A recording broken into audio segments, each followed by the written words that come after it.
ভাই আজকে একটা ভার্সেস কইরা ফেলি, ঠিক আছে? যদিও টাইম বাড়ায় ছিল, পরে আমি ওরা বললাম যে ভাই 8 মিনিট দাও, কারণ তোমরা তো জানোই যে একটা ম্যাচ শেষ করতে অনেকটা সময় লাগে আর ওইটা আমার ভিডিও আপলোড করা লাগে।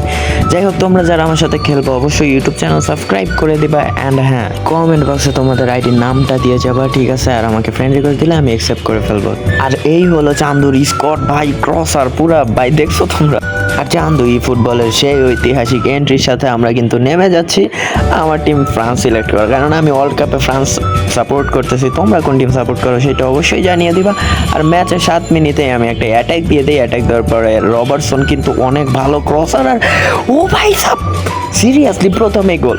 অ্যান্ড হ্যাঁ, প্রায় ফ্রম মি আমার কিন্তু 2 দিন অনেক সিক ছিলাম, যার জন্য আমি ভিডিও আপলোড করতে পারি না। এখন থেকে আবার রেগুলার ভিডিও আপলোড দিব, অ্যান্ড তোমরা অবশ্যই আগের মতো সাপোর্ট করবা।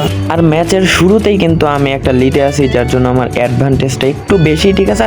ও ভাই এগেইন গোল, ভাই 7-14 মিনিটে 2টা গোল। অ্যান্ড আমি কিন্তু লিডে আছি, আর আমার আত্মবিশ্বাসটাই অন্যরকম, কারণ 2 গোলের লিডে থাকা অবস্থায় কিন্তু কেউ সহজে কামব্যাক দিতে পারে না। আর ওর কিন্তু এখনই শুরু হয়ে যাবে সেই ক্রস, আর ও যেভাবে আমারে ক্রস করে ভাই, আমি পুরাটা ম্যাচের ভিতরে পুরা চাপে ছিলাম। চান্দু কিন্তু লেফট ল্যাং দিয়ে ঢুকা ট্রাই করতেছে, আমি কি আবার এটা আটকাতে পারবো কিনা? অ্যান্ড ক্রস আবারও, ও ভাই যা কোনো মতে আটকাইছি। অ্যান্ড রবার্ট তো কার্লোস ভাই 2 সাইডে 2টা ক্রসার লাগছে, বল পাইলেই খেলে ক্রস আর ক্রস, আবারও সেভ দিয়ে দিছি। অ্যান্ড এই চান্দু কি করতে চাচ্ছে এখানে? বল আবার ব্যাকহাম কি করবো? ও ভাই আবার ক্রস, এত ক্রস খেললে ভাই কেমনে হইব ভাই? এত ক্রস মানুষ খেলে। অ্যান্ড ভাই ও বল পাইলেই ক্রস মারতেছিল, চান্দু কিন্তু আবারও ঢুকে যাচ্ছে। চান্দু এখান থেকে ক্রস মেরে দিছে, কিন্তু আবারও সেভ। ও কোনোভাবে গোল দিতে পারতেছে না, বাট ক্রস করে যাইতেই আছে। 31 মিনিট আর ব্যাকহাম দিয়ে কিন্তু আবারও ঢুকতেছে। ভাই একটা প্লেয়ারকে দিয়ে কতবার ক্রস, আর ও ভাই গোল হয়ে গেছি। আরে ভাই এইটা আটকাইতে পারলাম না, এতগুলো আটকাইয়া দিছি ভাই। ও কিন্তু 2-1 হয়ে গেছে, আর আমার কিন্তু হার্টবিটটা বাইরে গেল, কারণ যেমনে ক্রস খেলতেছে আর অমনেই ভাই গোল দিয়ে দিতেছে।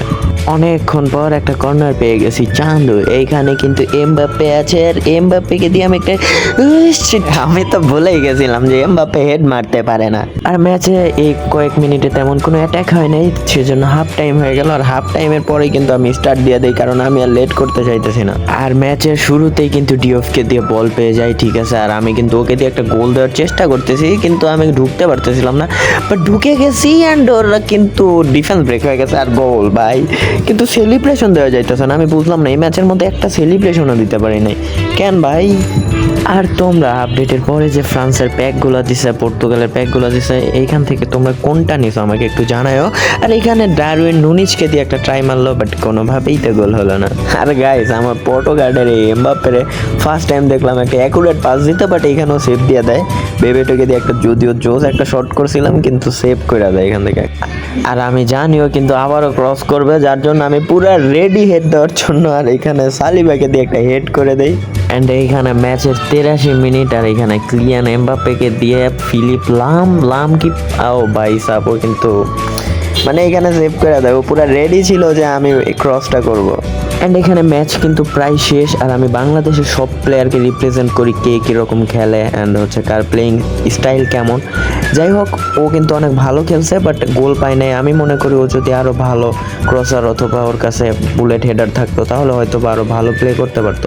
দেখা হবে নেক্সট ভিডিওতে, নেক্সট ভার্সেসে। তুমিও করতে পারো, তাই তোমার আইডি কমেন্ট করো অ্যান্ড সাবস্ক্রাইব করো। ইউটিউব চ্যানেলে গিয়ে তোমার আইডির নাম লিখে দাও। আল্লাহ হাফেজ গাইস।